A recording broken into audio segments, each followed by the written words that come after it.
1. El informe del Grupo de los 30 nos acredita que el sector financiero y, más concretamente, los grandes bancos y los bancos centrales, se están posicionando como líderes en el impulso de la estrategia de la destrucción creativa como clave fundamental del gran reinicio. Esto es, a la vez, significativo y llamativo. 2. En teoría, los defensores de la destrucción creativa plantean esta estrategia como un mecanismo de mercado que tiende a sustituir las empresas menos eficientes por las más eficientes. Se plantea que los gobiernos deben dejar funcionar a este mecanismo, y aceptar la destrucción extensiva de empresas y sectores de actividad, porque ello facilita la reactivación y el reposicionamiento de la actividad productiva. 3.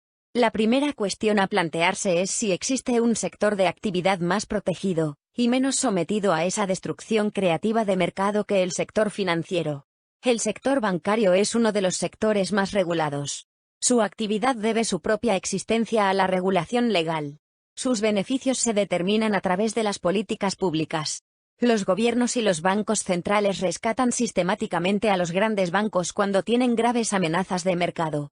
Los grandes bancos occidentales habrían quebrado en su totalidad hace ya muchos años si no hubiese sido por los rescates y por las políticas monetarias expansivas.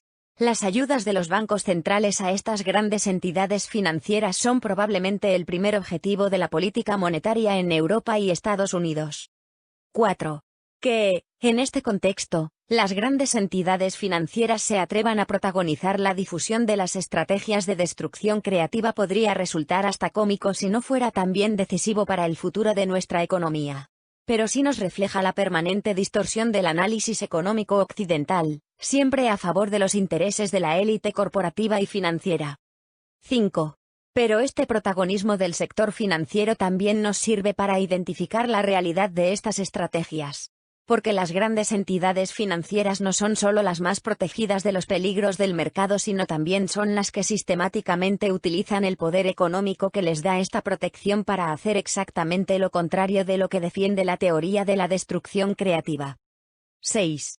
Los grandes bancos, en situación de quiebra estructural permanente desde hace muchos años, no solo sobreviven gracias a las ayudas de gobiernos y bancos centrales, sino que utilizan sistemáticamente estas ayudas para absorber pequeñas y medianas entidades bancarias, eficientes y no eficientes, o para adquirir acciones de empresas de distintos sectores.